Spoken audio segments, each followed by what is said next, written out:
Wedding हो, party हो या जा रहे हो आप अपने दोस्तों के साथ लॉन्ग ड्राइव पे, दिलजीत पाजी के गानों के बिना तो हर इंजॉयमेंट अधूरी ही लगती है। और अब तो पंजाब ही क्या, बॉलीवुड में भी दिलजीत पाजी के सॉन्ग्स की धूम मची रहती है। लेकिन इन सॉन्ग्स के चलते दिलजीत पाजी कई बार कई कंट्रोवर्सीज में भी घिर चुके हैं। और अब रीसेंट मुद्दा ले लीजिए, तेलंगाना गवर्नमेंट ने उनको दे दिया था उनके दिलुमलरी टूर के दौरान एक लीगल नोटिस इस बात का कि भैया वो हैदराबाद के टूर के दौरान अपने सॉन्ग्स में शराब, ड्रग्स और वायलेंस को बढ़ावा देने सॉन्ग्स को नहीं गाएंगे।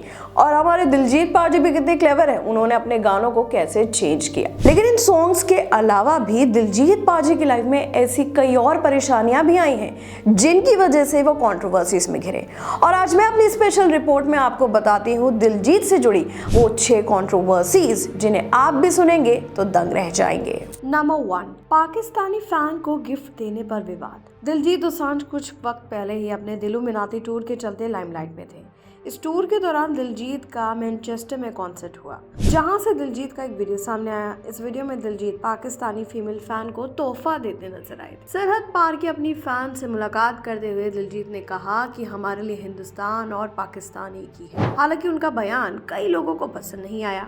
सामने आए वीडियो में दिलजीत दोसांझ ने अपनी फीमेल फैन को मंच पर एक तोहफा दिया और फिर पूछा, आप कहाँ से हैं? जब जवाब मिला पाकिस्तान, तो दिलजीत ने कहा है, ओह पाकिस्तानी, इनके लिए जोरदार तालियां। देखो, हिंदुस्तान पाकिस्तान हमारे लिए तो एक ही है। पंजाबियों के दिल में हर किसी के लिए प्यार है। ये जो सरहदें और बॉर्डर हैं वो तो हमारे राजनेताओं ने बनाई है, लेकिन पंजाबी बोलने वाले चाहे इधर हो या उधर, सब एक ही है। हालांकि जहाँ एक तरफ सोशल मीडिया यूजर्स दिलजीत के इस बर्ताव पर उनकी तारीफ कर रहे थे, तो वहीं एक हिस्सा ऐसा भी है जो उनके बयान पर भड़का नजर आया। वीडियो सामने आने के बाद पोस्ट पर कई यूजर्स भड़कते हुए कमेंट कर रहे हैं और दिलजीत की देशभक्ति पर सवाल भी उठा रहे थे। यूजर्स ने लिखा है, ऐसे भाईचारे के बारे में शहीदों के घर वालों से पूछो। वहीं दूसरे यूजर ने लिखा है, एक शहीद हुए जवान की विधवा से पूछो, उसकी लाचार माँ से पूछो, उसकी छोटी छोटी बच्चियों से पूछो दर्द क्या है। हमें ऐसे भाईचारे की जरूरत नहीं है। नंबर 2, दिलजीत की फिल्मों पर गरमाया था विवाद। दिलजीत दोसांझ ने अपने करियर में कई शानदार फिल्में दी हैं। इसमें सिर्फ पंजाबी ही नहीं, हिंदी फिल्में भी शामिल हैं। लेकिन कुछ फिल्में ऐसी भी रहीं जो बेहद विवादों में रहीं। इसमें से एक है पंजाब 95, जिसे हनी त्रेहन ने डायरेक्ट किया है। ये picture human rights activist Jaswant Singh Khalra की जिंदगी पर बेस बताई गई, लेकिन इस फिल्म को अभी तक थिएटर्स में रिलीज नहीं किया गया। दरअसल फिल्म में दिलजीत दोसांझ जसवंत सिंह खालड़ा के किरदार में है, जिन्होंने मिसिंग सिख यूथ और उनके मर्डर की जांच की थी। ये वो लोग हैं जो ये 1984 और 1994 के बीच हुए पंजाब विद्रोह के दौरान लापता हुए थे। खबरों में बताया गया कि सेंसर बोर्ड ने फिल्म देखने के बाद इसमें 85 कट्स लगाने के लिए कहा था। सेंसर बोर्ड ने 85 कट्स पर सहमति भी जताई, पर फिर भी उनकी तरफ से प्रोड्यूसर्स को ये बोला गया कि ये फिल्म एक कंट्रोवर्शियल टॉपिक पर बनी हुई है। फिल्म को रिलीज किया जाना सही है या नहीं, ये भी बड़ा सवाल है। CBFC ने अब तक फिल्म पर कोई फैसला नहीं लिया है। दिलजीत दोसांझ की फिल्म के साथ ऐसा पहली बार नहीं हुआ था। इससे पहले भी उनकी इस घल्लू घारा पर सेंसर बोर्ड ने आपत्ति जताई थी। उस वक्त फिल्म पर 21 कट्स लगाए जाने को कहा था। वहीं इसका नाम बदलने को भी कहा गया था। इसके बाद रोनी स्क्रूवाला ने बॉम्बे हाई कोर्ट का दरवाजा खटखटाया और सेंसर बोर्ड के खिलाफ हाई कोर्ट तक पहुंचा मामला। पर उसका नतीजा ये हुआ कि साल 2023 के टोरंटो फेस्टिवल के लाइनअप से फिल्म को बाहर करना पड़ा। नंबर 3, कंगना रनौत और दिलजीत दोसांझ के बीच ट्विटर वॉर। शर्मीले स्वभाव वाले इस पंजाबी सिंगर ने एक बार बॉलीवुड एक्ट्रेस कंगना रनौत की बोलती बंद कर दी थी। साल 2020 में किसान आंदोलन के दौरान दिलजीत ने सरेआम ट्विटर पर कंगना से पंगा ले लिया था, जो खूब सुर्खियों में रहा। ये पूरी कंट्रोवर्सी कंगना के एक भड़काऊ पोस्ट से शुरू हुई थी। दरअसल इसकी शुरुआत कंगना के पोस्ट से हुई, जो कंगना ने एक ओल्ड सिख लेडी के बारे में गलत इन्फॉर्मेशन शेयर करने से की। उस वक्त किसान आंदोलन चल रहा था और वो ओल्ड लेडी उसी आंदोलन में शामिल थी। ऐसे में कंगना ने अपने ट्वीट में लिखा कि बुजुर्ग महिला 100 रुपए कमाने के लिए इस प्रोटेस्ट में शामिल है। कंगना ने यह भी दावा किया कि वही महिला शाहीन बाग की दादी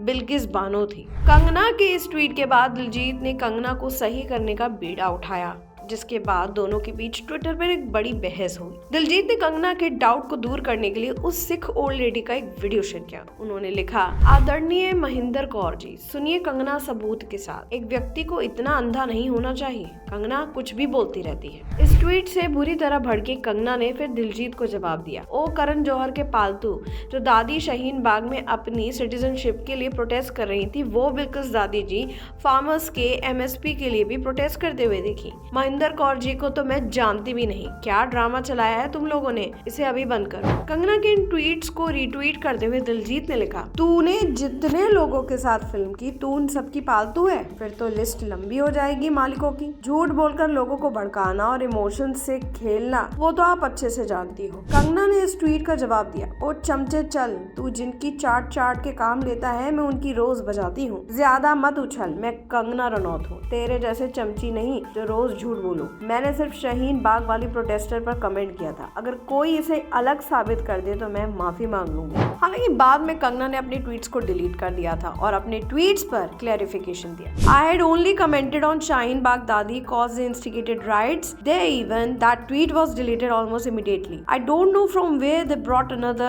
elderly lady into the picture and now endlessly spreading lies.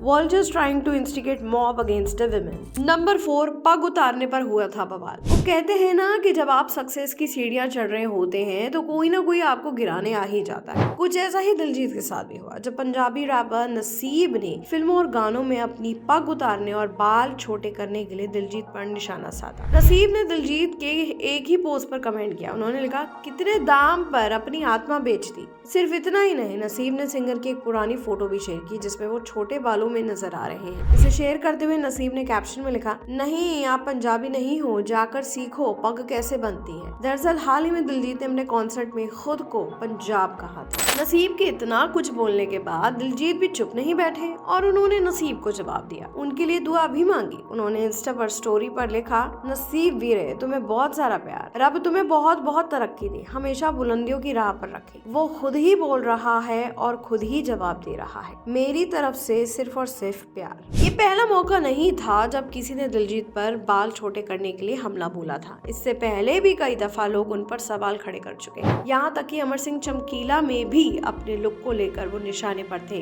पर इम्तियाज अली ने बताया था कि उन्होंने विग पहनी थी। नंबर 5, दिलजीत के रंगरूट गाने पर विवाद। दिलजीत की फिल्मों पर तो विवाद हो ही चुका है, उनके कई गानों को लेकर भी काफी विवाद हुआ। फिल्म पंजाब 1984 का गाना रंगरूट को जब दिलजीत ने इंस्टाग्राम पर शेयर किया तो काफी विवाद हुआ। दरअसल लुधियाना से कांग्रेस सांसद रवनीत सिंह बिट्टू ने सोशल मीडिया पर अपनी पोस्ट में दिलजीत और जैजी बी पर आरोप लगाया कि वो खालिस्तान समर्थक संगठनों का सरेआम सपोर्ट कर रहे हैं। बिट्टू ने अपनी पोस्ट में लिखा, ये गाने दिलजीत दोसांझ और जैजी बी के जरिए गाया गया है। मुझे ये सोचकर दुख हुआ कि ये लोग हाई पोस्ट पर हैं, भारत में आराम और पॉपुलैरिटी को एंजॉय कर रहे हैं, लेकिन एक ऐसे संगठन को सपोर्ट कर रहे हैं जो हमारे भारतीय सैनिकों की शहादत का जश्न मना रहा है। मैं सुखबीर बादल, हरसिमरत कौर और विक्रम मजीठिया से कहना चाहूंगा कि कम से कम अब उन्हें जत्थेदार के बारे में, अपने रुख के बारे में स्पष्ट होना चाहिए। क्या वो अब भी उसके समर्थन में है? अभी बहुत देर नहीं हुई है। इसके बाद दिलजीत ने इंस्टाग्राम पर एक वीडियो शेयर कर उस मामले पर सफाई दी। दिलजीत ने कहा, इस गाने पर एतराज किया जा रहा है वो साल 2014 में आई फिल्म पंजाब 1984 का है। इस फिल्म और उसके गानों को सेंसर बोर्ड ने मंजूरी दी थी, साथ ही फिल्म ने नेशनल अवार्ड भी जीता था। फिर इस पर FIR कैसे हो सकती है? अब इस फिल्म के गाने पर हल्ला क्यों मच रहा है? यार वक्त बीता और ये मामला भी उस वक्त जल्द ही शांत हो गया। नंबर 6, दिलजीत दोसांझ पर लगे डांसर्स को पेमेंट ना देने के आरोप। सिंगर दिलजीत पर आरोप लगे कि उन्होंने कुछ कोरियोग्राफर्स और डांसर्स को उनके पैसे नहीं दिए। दिलजीत दोसांझ पर यह आरोप रजत रॉकी भट्टा ने लगाया, जो RRB डांस कंपनी के मालिक और कोरियोग्राफर भी हैं। इंस्टाग्राम पर दिलजीत को टैग करते हुए भट्टा ने आरोप लगाते हुए कहा कि हमें दिलजीत पर गर्व है कि उन्होंने देश का नाम रोशन किया, लेकिन मैं इस बात से निराश हूँ कि डांसरों को अभी भी कम आंका जाता है। दिलुमिनाती टूर में सभी डांसरों को पेमेंट नहीं दी गई और उनसे मुफ्त में परफॉर्मेंस करने की उम्मीद की गई थी। इस तरह कलाकार का अपमान होता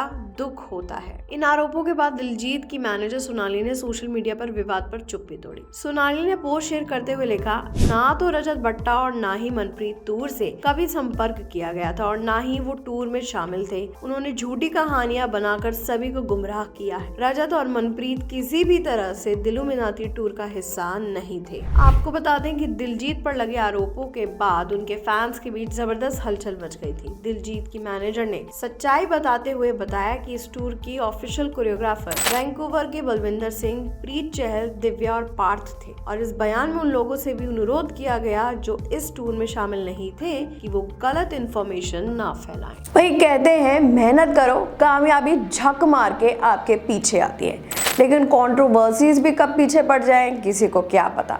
लेकिन हमारे दिलजीत पाजी जिस काम से और पेशेंस से इन कंट्रोवर्सीज को हैंडल करते हैं, उनका ये स्वैग देखकर तो उनके फैंस भी उनकी तारीफ करने से पीछे नहीं हटते। तो आज हमारी स्पेशल रिपोर्ट में इतना ही। नई कहानी के साथ मैं शुभांगी फिर से हाजिर आपके सामने होंगी। देखते रहिए हमारा चैनल गप्पू चाची और इसे सब्सक्राइब करना बिल्कुल नहीं भूलिएगा।